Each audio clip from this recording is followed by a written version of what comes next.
Looks like Commissioner Scott is going to fill in for Commissioner Summers on the prayer since Commissioner Summers is on the phone.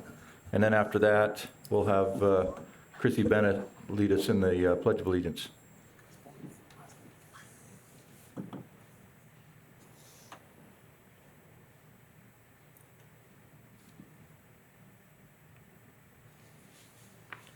Our dear Heavenly Father, we're thankful for the opportunity to be gathered here today for this commission meeting. We're thankful for the wonderful county and the wonderful community that we live in. We're especially thankful for the snow and the moisture that we've received, and would ask thee to continue to bless us with what we'll need for the coming year for our needs and especially for the crops. Ask a special blessing to be upon all those that are sick at this time, especially with COVID, that they can recover quickly and that this pandemic can pass and we can get back to normal as soon as possible. Please watch over those that are serving us in both the military, law enforcement, and EMS, that they can be protected and be home with their families at the end of each of their days. Please bless us in this meeting that we can discuss the needs of the county and make the decisions that will be best for our citizens. And we ask for these favors and blessings in the name of Jesus Christ. Amen. Amen. Amen.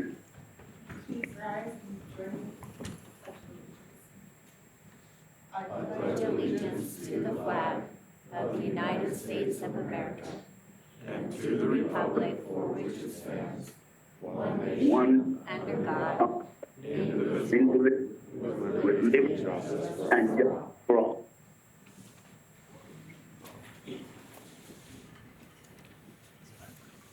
Hey, thanks, Commissioner, and thanks, Chrissy. Okay. Did you guys get a chance to look over the February 3rd minutes?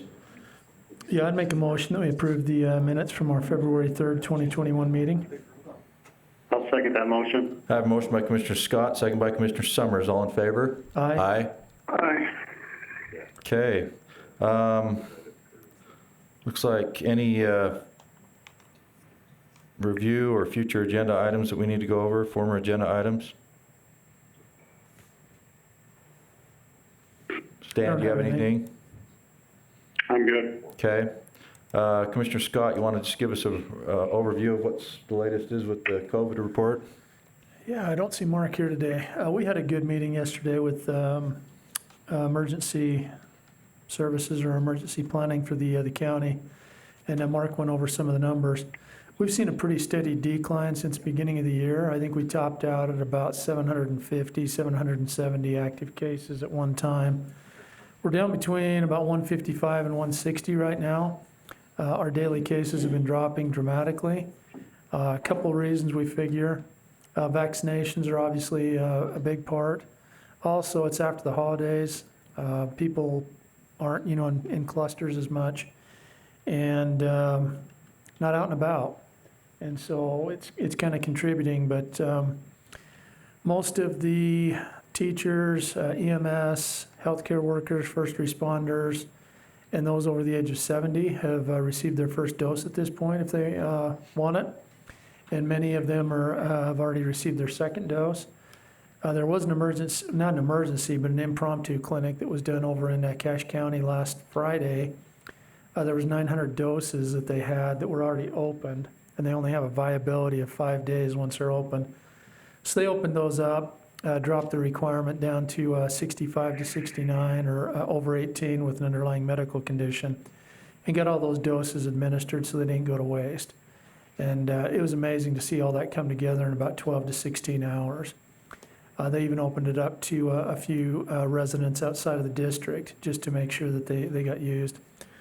So from now on, the health department on their scheduling system, if you have an appointment scheduled and you up that to get into an earlier clinic because the times are available, you won't be able to do that now unless you cancel your old appointment.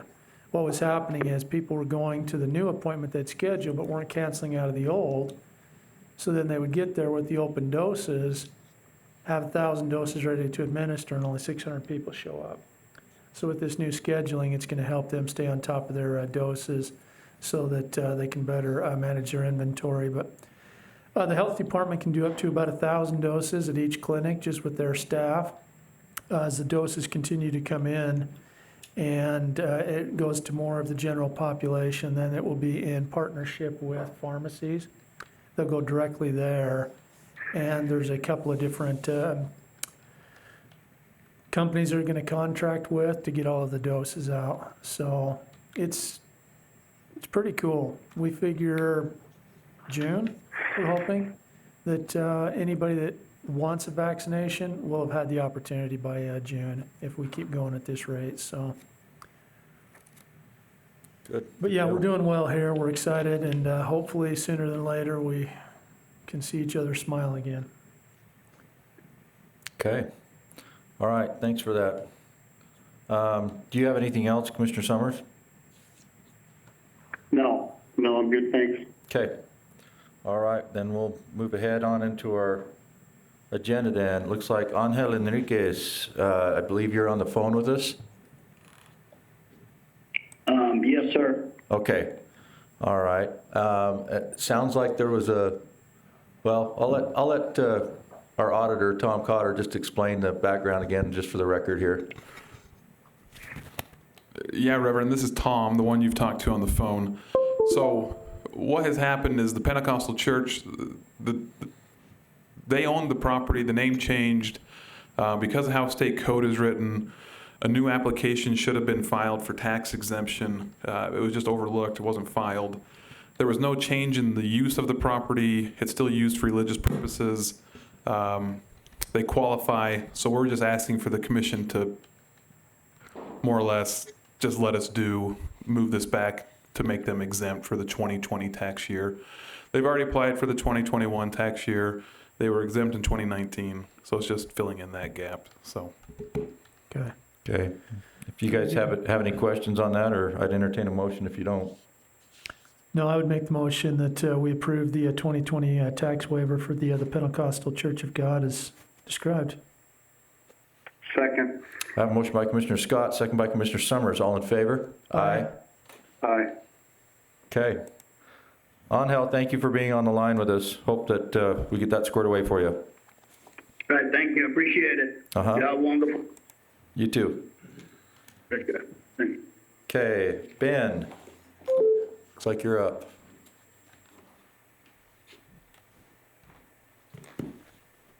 Thank you, Commissioners. Now, state your name for us. I didn't want to plaster your last name, so I didn't attempt it. I don't blame you, and I appreciate that. I'm Ben Nadolsky. I'm with the Utah Division of Wildlife Resources. I'm the regional supervisor for what we call the Northern Region, which means I supervise operations throughout northern Utah, including in Box Elder County. We're here today for a few reasons, as are stated on your agenda, starting with presenting you with our annual payment in lieu of taxes check. So this is the time of year where we get to come out and publicly pay you for the lands that we own within your county in lieu of the taxes that we would otherwise pay if we were not tax exempt. These are dollars that are primarily come from the hunters and anglers, both in your county and throughout the state. And so we appreciate your hospitality here in this county. And I would be remiss as well if I didn't mention, especially seeing the staff in the back and the Sheriff's Department in particular. In our region, we have 19 officers, including a lieutenant, and our lieutenant absolutely raved about the quality of your staff in the Sheriff's Department and your prosecutors. He says you guys are top notch, and so That's good to hear. yeah, and that's probably not news to you, but it's something that I was anxious to express because he always anxiously shares it internally. So we appreciate your professionalism and your support and partnership. We were also asked, and if you're okay with it, Mr. Chair, if I introduce the next item. Sure, go ahead. Okay. Commissioner Summers also asked that we come here and just introduce a little bit of information about our urban deer program. And so I've invited our wildlife manager, Jim Christensen, who hails here in Brigham City, Box Elder. Can you hold on for a second? Commissioner Summers says he can't hear. Since you're 6 feet away from everybody, you can take your mask off if you want. Okay. Yeah, go ahead. That works, thanks. Oh, Okay. that is a lot better. Life is better without these on, that's for sure. I agree. So Commissioner Summers did ask that we come here today and share some information about our urban deer program. And so I've asked Jim Christensen, our wildlife manager, who oversees big game management for the northern region for the Division of Wildlife, to join us today. So he'll come share a little bit of information, and then we'll move on to the Hat Island Wildlife Management Area. I've asked our staff to be a little bit brief, not because we don't want to share information, but we're just respectful of your time. But whatever questions you guys have on these items or anything else, we're happy to help answer. Appreciate that. Will do. Okay, thanks. Okay, yeah, thank you. Thank you, Commissioners. My name is Jim Christensen. I appreciate the opportunity to talk about our urban deer program that we offer. This program was developed so cities with greater than 1,000 residents can help themselves when deer are in town. Resident deer are deer that are there year-round in town, causing significant property damage and or causing public safety issues. With deer in town, we get some issues with roadkill and deer dying in yards. And so this is a way where a city can go in, they can work jointly with us to develop a plan to help themselves reduce the number of deer in town. There are some rules associated with this plan. First one is they need to be resident deer versus migratory deer. A lot of cities are on foothills and experience influxes of deer in the wintertime. We like to protect those deer because they will eventually move back up on the mountain. So the resident deer are the ones that we want to target. Other things, one of the main is each city needs to pass an ordinance prohibiting the feeding of big game animals, deer, elk, and moose, and I always like to encourage them to include turkeys on the list as well. Once they do that, they need to solicit input from their residents with their draft plan, and they need to come up with a population estimate as well as an objective of where they want to end up once basically their goal of the number of deer they are willing to tolerate in town. And so during this whole time, we do have an urban deer biologist on staff. He works directly with the city to answer any questions and help draft this plan. And once it is approved, that plan is valid for 3 years, after which it can be renewed for another 3 years, as long as it's needed. So with that, if there's questions. Yeah, we have a herd, probably 15 to 20 head, just down in the southwest corner of town, just behind the intermediate school. Mm-hmm. And they're definitely resident. I mean, they're year round. Yep. I left the other morning and they were coming up 8th West, went through the stop sign, 16 of them, and back behind the substation. And you don't see them as much during, seems like the summer, but I mean, this time of the year, they're out almost every single night.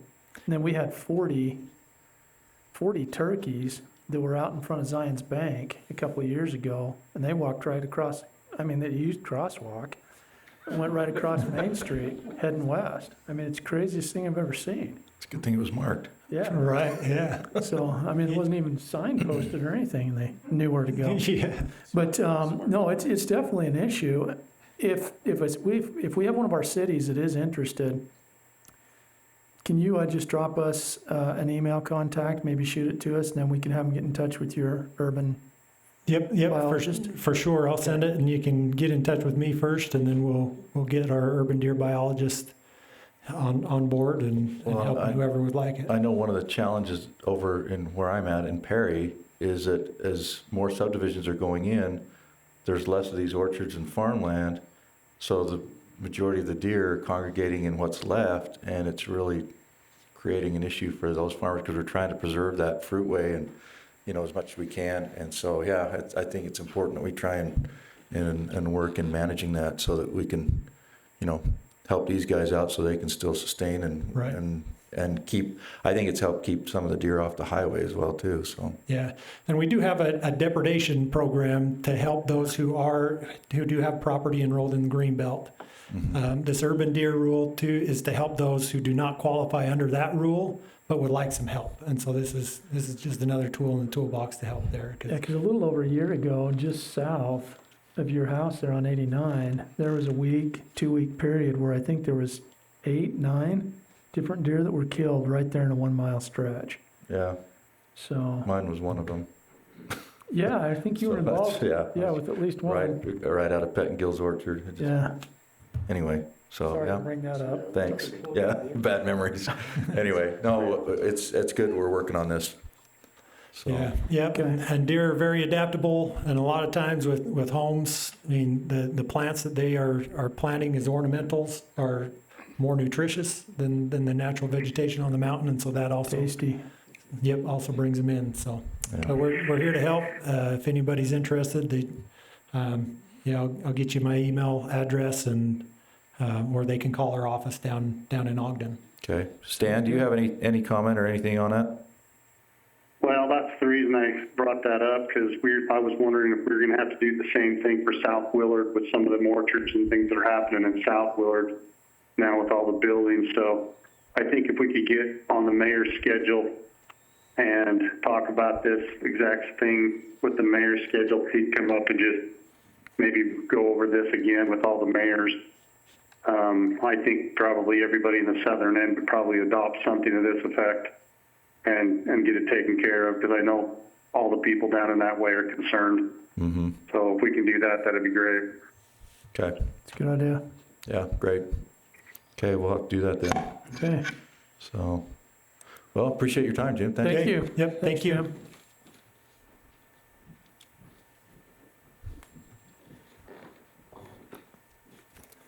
Thank you, Jim. As you guys can tell, and as you already know, you guys grow pretty impressive here in Box Elder County. Jim's a really good duck. I feel lucky to pick him up. Hiring him was the first decision I made when I got this job, and it's still proven to be among the best. So That's good.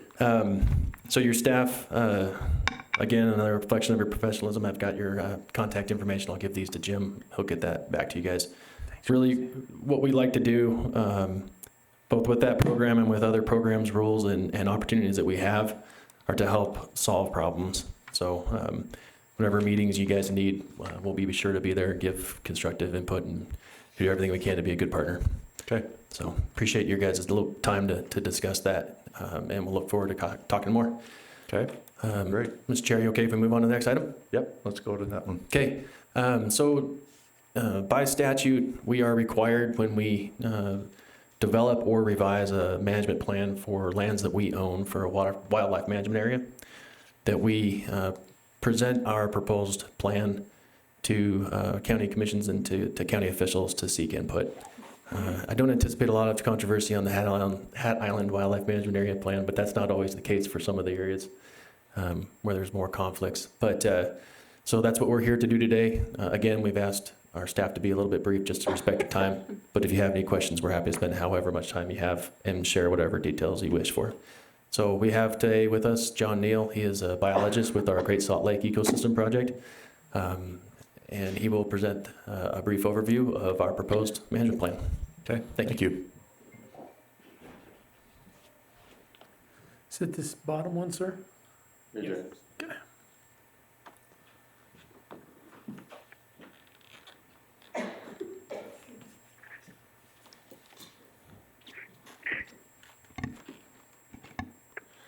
All right, as Ben mentioned, I'm John Neal, and I'll be talking about the habitat management plan for Hat Island Wildlife Management Area.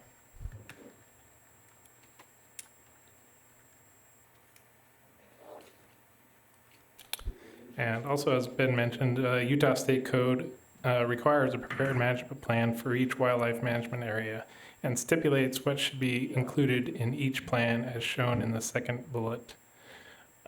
Even though I won't be covering those today. Next slide, please. So the second bullet here lists the stipulations, but I'm not going to be covering those. Okay. Next slide, please.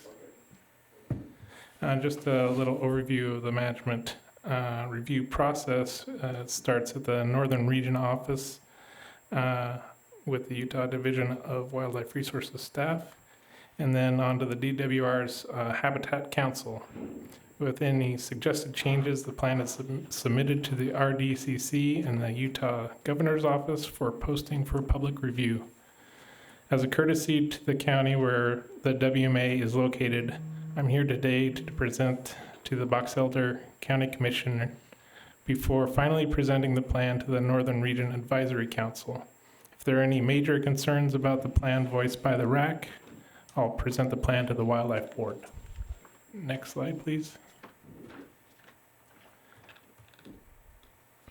Hat Island Wildlife Management Area is found near the middle of Great Salt Lake, next to the southern border of Box Elder County, within the red circle, which represents a 1 mile buffer around the island. I will also mention later Gunnison Island and associated Cub Island, which are located in the northwest part of the lake. The blue line surrounding the lake is the Great Salt Lake meander line, and everything within that meander line is considered state sovereign land, effective at Utah statehood on January 4th, 1896.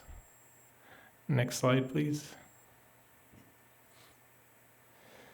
In the map to the right, state sovereign lands is in purple, and the DWR land, or Hat Island, is in brown. The circle represents the 1 mile buffer. Guano harvesters started working the island in the mid-1890s and filed for a mineral patent, gaining private ownership in 1906. Hat Island WMA, along with Gunnison Island WMA, were created through the Pelican Management Act of 1977. The act authorized the condemnation, purchase, and creation of both Hat and Gunnison Island WMAs. According to the 1980 court decree that gave ownership to Hat Island to the Utah Division of Wildlife Resources, the subsurface mineral rights with stipulations were retained by the previous owners. One stipulation said that if the subsurface rights were not acted upon for 20 years, those rights would be forfeited. And those rights have not been acted upon since the division gained ownership of the island, so those rights could be considered expired in a court of law. Next slide, please. The division holds fee simple title to a little over 22 acres, which was officially acquired in 1980. Administrative rule permanently closes Hat, Gunnison, and Cub Islands to the public, including the 1 mile buffer in every direction. No freshwater or springs are located on the island. Next slide, please. The primary purpose of the WMA is to preserve and protect the Hat Island for wildlife use in perpetuity, particularly colonial nesting species like California gull, American white pelican, black-crowned night heron, great blue heron, and Caspian tern. Next slide, please. Due to the remoteness of Hat Island, habitat management is limited to annual aerial photo surveys in May to catalog nesting bird species and their extent. There is also an annual maintenance visit to the weather station, which is the only functional structure on the island. Next slide, please. The wildlife known to be on the island consists of 15 avian species, with 6 of those known to nest. Among those are American white pelicans that last nested in 1943 with approximately 4,000 nests. There's also a large California gull colony, which is among the 6th largest in the United States and comprises about 6% of the North American breeding population. There's also 4 mammals on the island, 3 rodents and coyotes, and 2 reptiles, or 2 lizards. Next slide, please. There are 3 interesting cultural resources that I'll mention. First, as pictured on the left, is a handmade rock jetty. In the middle is a rock cairn and board, which is located on the central high point of the island. And the picture on the right is the rock-cleared path that connects the cairn with the jetty. Next slide, please. These are just a couple of images from Hat Island. The one on the left is taken from the high point on the island, looking south, and you can see a long, 1 mile long sand spit that continues off the south end of the island, and Carrington Island and Stansbury Island in the distance. On the right is looking to the northeast toward Promontory Point across Gilbert Bay. Next slide, please. This satellite imagery shows the current extent of Great Salt Lake, which is about 1 foot from the all-time low, or 8 feet below average. You can see that Hat Island is connected to the surrounding land by an extensive land bridge to the south, which is the biggest habitat concern since it allows potential land-based predators such as coyotes and potential trespass onto the island. Next slide. And with that, I'll take any questions you may have. So the lake elevation needs to rise at least 6 feet, but more likely 7 or 8 feet before it really becomes a true island again, and it keeps the critters and people from just walking out there. Correct, yeah. It's only 1.5 feet from below average when that land bridge becomes Yeah. covered. Okay. So it's been dry for a long time now. Yeah, how many years ago, I was gonna ask, was it that it was actually surrounded by water? I think around 2001 is when it finally dropped below that level. Yeah, it's been a steady decline since early 80s. 83, I think, was the highest that we've seen in Yeah, a while, the- 84, The high point was, I think, in 1983 with when we had the floods. 12 feet above average, yeah. Yeah. Okay. And is it Hat Island that DNR goes out to a couple of times a year to look at the eggs and the pelicans and actually? Hat Island doesn't have any pelicans on it, but we do visit Gunnison Island every year, Okay. which has a consistent pelican colony on it. And we do banding and keep track of that pelican colony quite vigorously.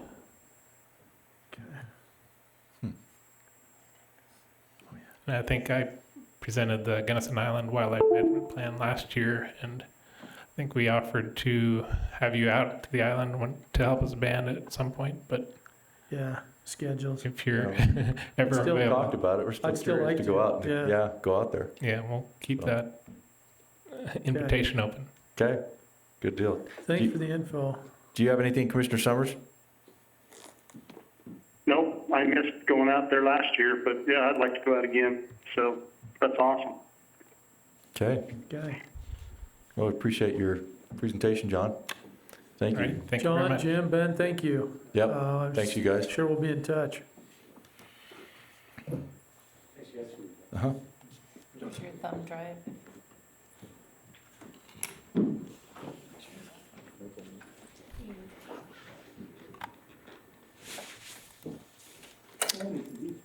Okay, looks like we're on to Bill.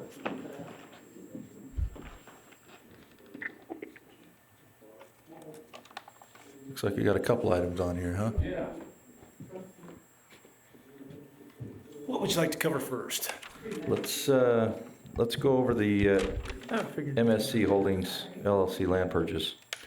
Yes, today I'm asked for permission. We have a quandary right now out by the Spiral Jetty with the need for restrooms in that area. The state of Utah Parks and Recreation has awarded us, we haven't finalized the contract for them to fund a restroom out in that location because we have no parcel to put it on at this time.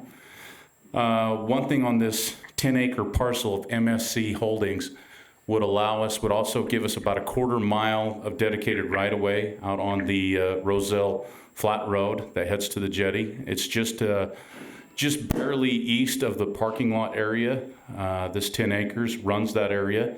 This would also allow us an avenue to put in a road down to a lower area to place the restrooms.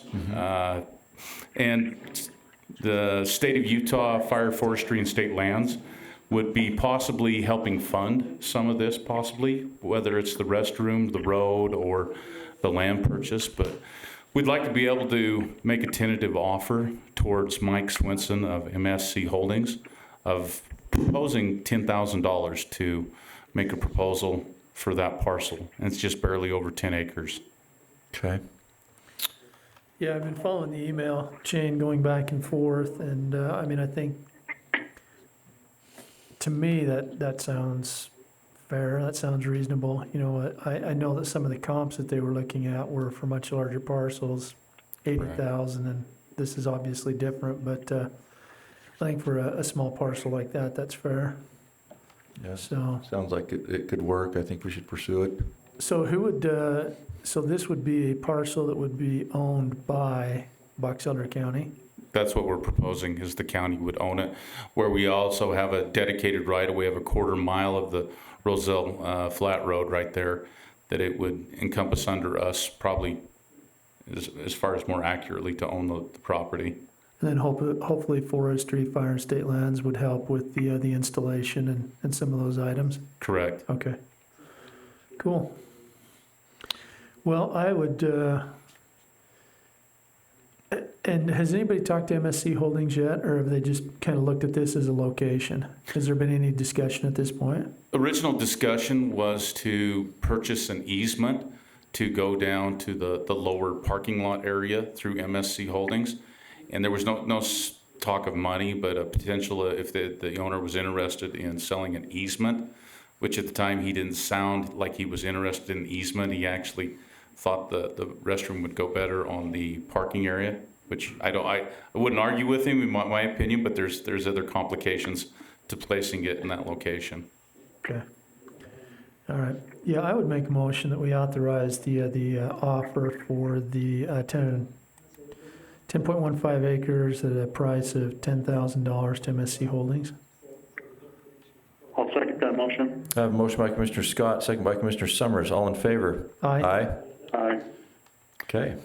other matter I'd like to propose to the commission is Mark Fryer has served a little over a 4-year term, and he's asking to be released from that position at this time. And we'd like to thank him for serving on the board. He was a regular member and very helpful as far as his background in raising produce around the Deweyville area and selling it and being involved with the weed program.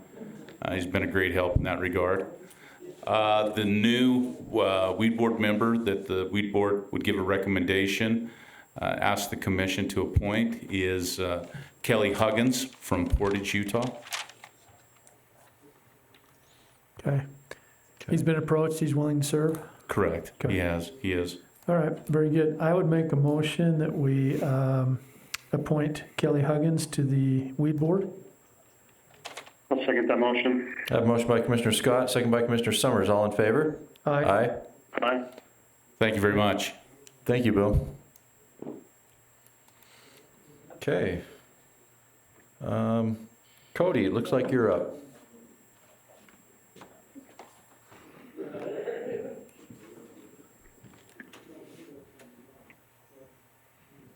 I should have worded this a little bit different. Instead of request cancellation, as more of a discussion item, trying to bring forth some of the issues that I have with this new facilities department position.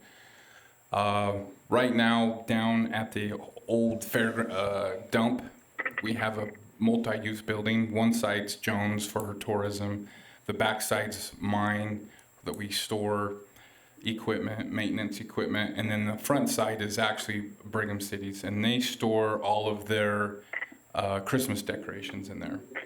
And so they've been storing it there since 2003. I sent this contract to Steve. He's not here right now. It's a 20-year contract, and so in the contract it says that we can cancel at any time.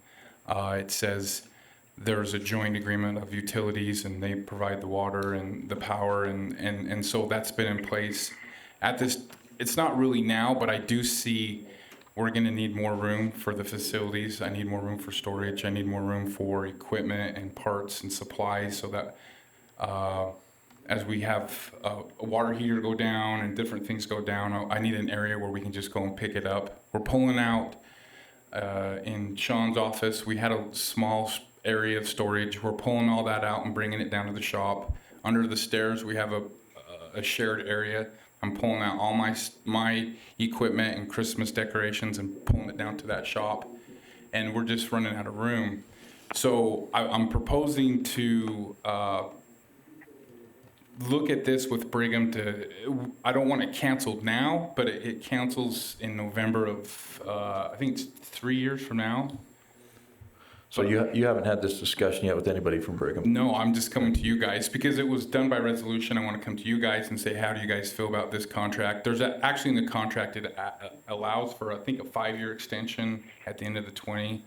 And I'm just asking if we could move this up a little bit. I would love to be able to take over at the end of this year, but they have to build a building, they have to do things. So I don't want to, I want to work together with Brigham and everybody, so I'm just coming to you guys for direction, because it's a lot easier to take over an area that's already ours versus building another building. Sure. Which in the near future, we're going to need to do, so. And I don't have any problem with you approaching them and visiting with them, giving them plenty of heads up so that they can make whatever arrangements.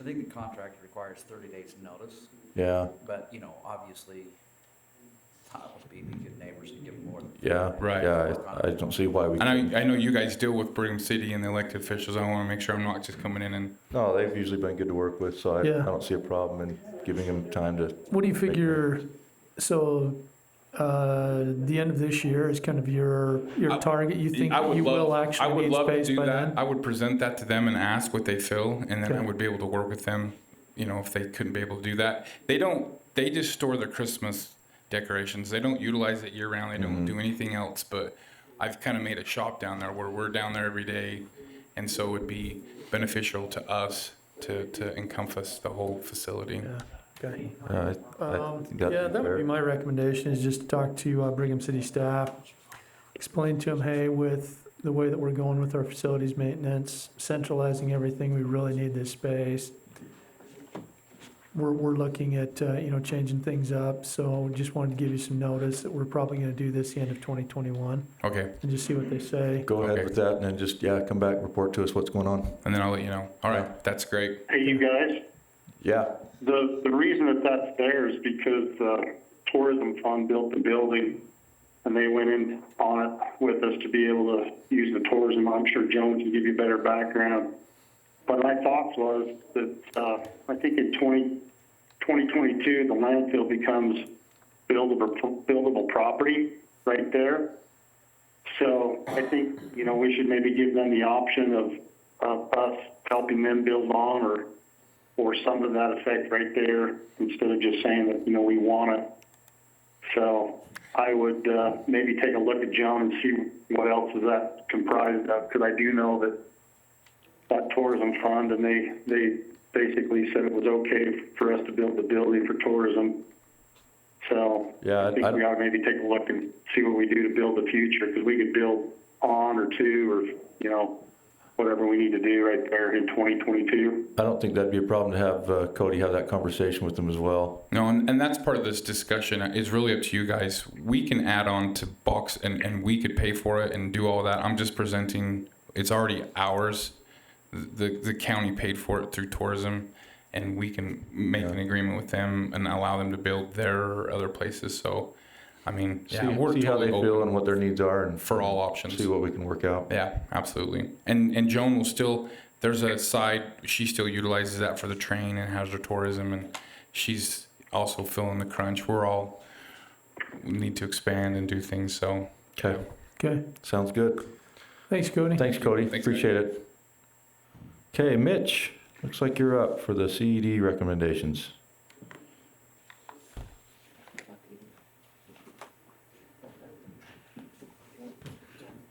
Eden doesn't want to come up. Eden's our CED board chair, and that's fine. So what we have before you today is a list of companies for our CED which is the county economic development grant program that we ran. We had 38 applications. Grant request was above $647,000. We had $95,000 in to grant out. We ended up with 8 awardees from all over the county. I don't know if you want me to read each one of them and what the proposed award amount is or not, but do you have that list? I've got it here, yeah. Yeah. So, yeah, it looks like some of them were, exactly what they were asking for. Most of them had dropped just a little bit, but I guess when you're 6 or 7 to 1, not everybody's going to get what they requested. So, Right. so I'm assuming that some of these were the hardest hit. Yes, this isn't coming from CARES Act funds. This is from the state that's trying to make the best economic impact in the county. And so some of these, it was based on a project that would have the most return on investment or bang for the buck, or Impact for the county. yeah, economic, move the needle as they call it. So Yeah, and I would say it was really a great effort. Appreciate Mitch putting that kind of matrix thing together, and Eden Johnson was our chair there. We got Norfolk Cooey, Corbett Austin, Blown Mulgard, Lyle Holmgren. Am I forgetting anybody else? said Norm. Norm, yeah. So, Yeah, I mean, everybody put in the time, and they're very thoughtful. They have different backgrounds and insights. That's what was really helpful in trying to come up with this, and I think they did a great job coming up with this list. So yeah, it was very difficult. There was a lot of great projects and stuff, so yeah, they did a great job. yeah. So I'd entertain a motion to approve this, unless you guys have any other questions. No? I'd make a motion that we approve the list of grant recipients from the CED board. I'll second that motion. I have a motion by Commissioner Scott, second by Commissioner Summers. All in favor? Aye. Aye. Okay, Aye. thank you, Mitch. Thanks. Okay, Mr. Lyons, looks like you're up with your long list. This has got to be a new record.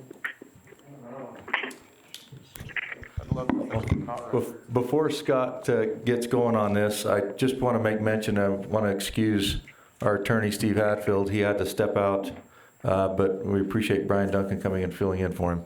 Thank you.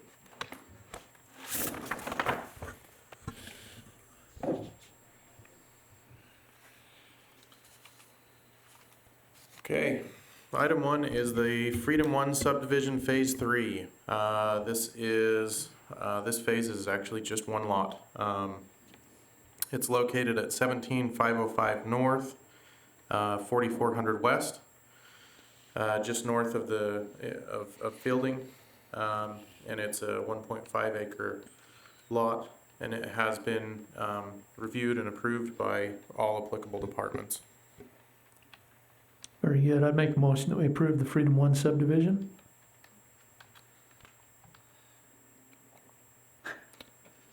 Did you hear that, Commissioner Summers? Yeah, sorry, my thing was on mute. Oh, so you second that? Okay. I have a motion by Commissioner Scott, second by Commissioner Summers. All in favor? Aye. Aye. Aye. Okay. You can, or Steve can tomorrow. Either way, he said I could, but whatever you want me to do. Next one is the Kenneth Harper subdivision. This is a 4-lot subdivision located at 6290 West, 2400 North. These lots, one is a 2.8 acre lot. The remainder, the other 3 lots are 3/4 of an acre. This one has been as well reviewed and approved by all county departments and comes with a recommendation of approval. I'd make a motion that we approve the Kenneth Harper subdivision. Second. I have a motion by Commissioner Scott, second by Commissioner Summers. All in favor? Aye. Aye. Okay. All right, next is the Bracken Davis subdivision. This is just a 1-lot subdivision. This one is located at 27 North, 6800 West. It is a 2-acre lot, and this one has been reviewed and approved by all applicable county departments. Okay, this is Bracken Davis. I'd make a motion that we approve the Bracken Davis subdivision. Second. I have a motion by Commissioner Scott, second by Commissioner Summers. All in favor? Aye. Aye. The next one is the Country Sunset Ranchettes subdivision, Phase 1. This one consists of 6 lots. Lots vary in size from 2 acres up to 5.7 acres. It is located at approximately 3526 west, 12800 north, kind of in the Collinston area. And this one also has been reviewed and approved by all applicable county departments as well as the Planning Commission, and comes from those with a recommendation of approval. I'd make a motion that we approve the Sunset Ranchettes subdivision, Phase 1. Second. I have a motion by Commissioner Scott, second by Commissioner Summers. All in favor? Aye. Okay, Harvest Point Estates, this is the final plat. This one is a 20-lot subdivision. And those lots range from, I believe, like 0.8 of an acre up to, I think 14 acres is the largest lot. This one's in the, I'm not sure what you would call the area, west of Bear River area. Anyway, it's located at 10400 north and 7600 west. And this one has been reviewed and approved by all applicable departments as well as the Planning Commission. I'd make a motion that we approve the Harvest Point subdivision. Second. I have a motion by Commissioner Scott, second by Commissioner Summers. All in favor? Aye. Aye. All right, the last subdivision I have today is Brookside Ranchette subdivision, Phase 2. This one is a 12-lot phase. Lots ranging in size from, I think it's 0.75 acres up to 4.2 acres. And this one is located in the East Garland area, just off East Garland Road at 13500 north. This one's been reviewed and approved by all applicable county departments as well as the Planning Commission. Well, I'd make a motion that we approve the Brookside Ranches subdivision. Second. I have a motion by Commissioner Scott, second by Commissioner Summers. All in favor? Aye. Aye. Okay, so let me see which one of these goes first. Corridor Preservation Fund. So this is a request for reimbursement. This first request comes from, it's on a project for the town of Portage. Our Box Elder County Roads Department assisted Portage with this application as well as the improvements done to 2 of their roadways. So they're requesting, let's see, a total of $86,359.42. The roads department is requesting that be reimbursed based on the maintenance work that they provided as part of this Portage Lane and 8800 West project. So this project was approved by the Box Elder Council of Governments in 2018 originally, and then the County Commission approved funding for the project November 7th, 2018. And this project has now been finalized, and they're requesting that reimbursement. Okay. I would make a motion that we approve Corridor Preservation Fund reimbursement 1804 and 2002 for Portage. Second. I have a motion by Commissioner Scott, second by Commissioner Summers. All in favor? Aye. Aye. The second request we have is for Corridor Preservation Fund Project 19-08. This one is for Manaway City. And this one is $135,000 for their 100 South and Main Street intersection improvements. This was approved by the COG October 7th of 2019 and subsequently approved by the County Commission on October 16th of 2019. So that funding has now been expended, the project has been completed, and Manaway is seeking reimbursement for that project. Scott, what's a fund reimbursement? What's that? What's a fund reimbursement? Fund, does it say fund reimbursement on here? Yeah. Oh, I was, okay. It's fund? Fund. Okay, I was like going, is that really fun or is it supposed to be fun? Sorry. I thought, what's a fund reimbursement? Anyway, go ahead. Yeah, so anyway, that's it. Okay.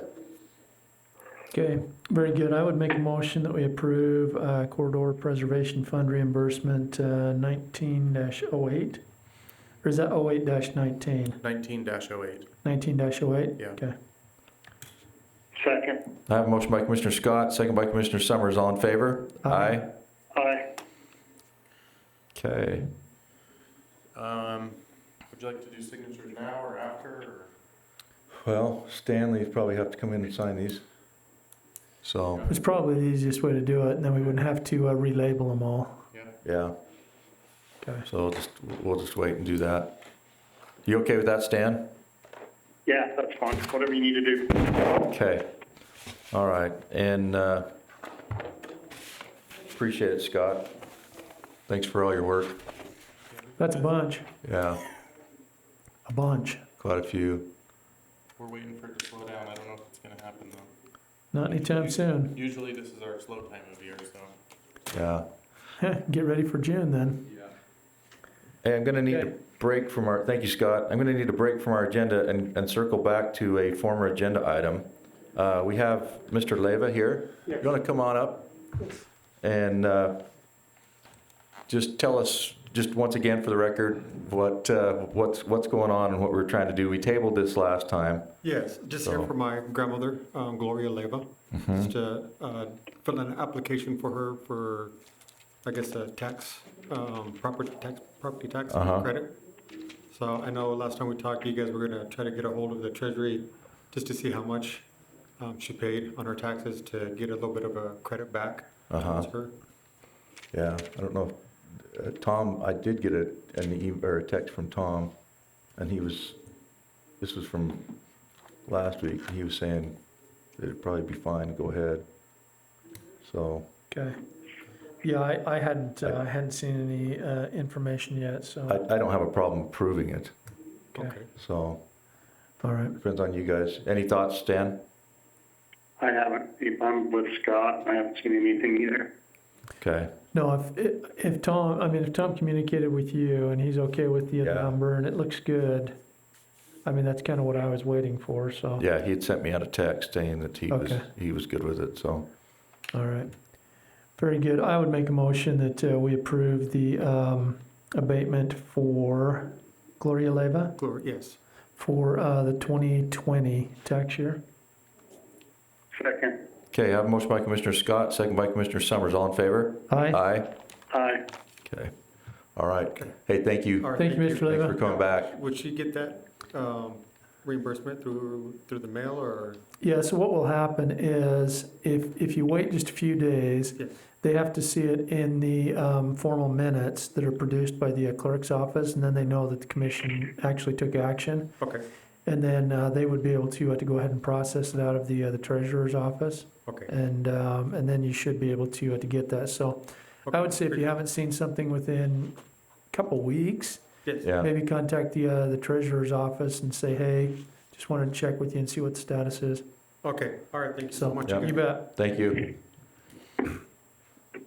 Okay. Stanley, it looks like the new appointee for Mosquito Abatement Board is up next. Yeah, you guys are going to have to do that for me, I guess. So, are we You want to make a reappointing, motion? are we reappointing you? Yeah. Okay. I would make a motion that we appoint Commissioner Summers to continue serving on the Mosquito Abatement Board. Okay, and I will second that. So, all in favor? Aye. Aye. Aye. Okay, thank you, Stanley, for your service. I know you're a busy man. Yep, we're good.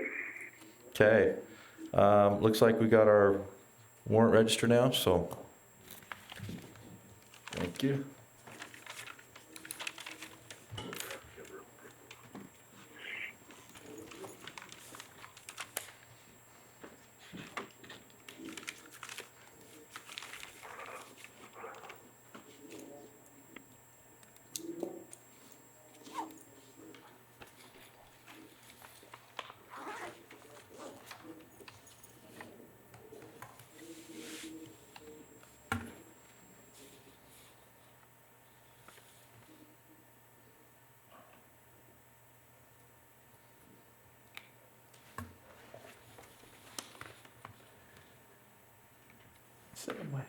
Sitting on my desk at home.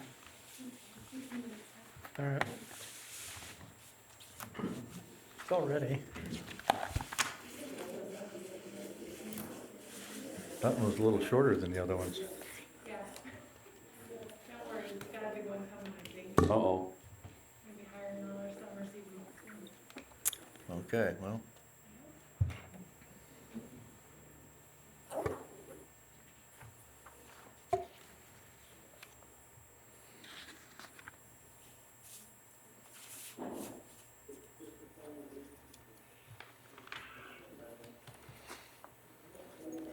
So what are these volunteers in the attorney's office? What are they doing? Victims advocate? Okay. That's what I figured, but.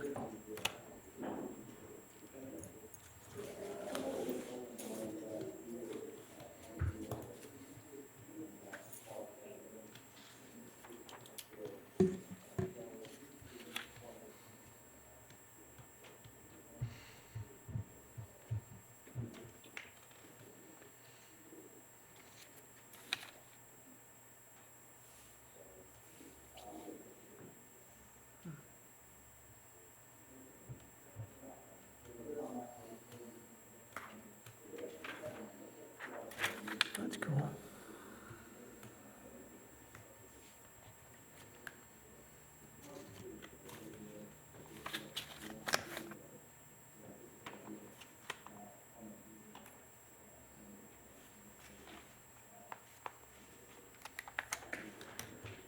All right, I would make a motion that we move into a closed session to discuss personnel and pending litigation. Chrissy? Second. I have a motion by Commissioner Scott, second by Commissioner Summers. All in favor? Aye. Aye. Aye.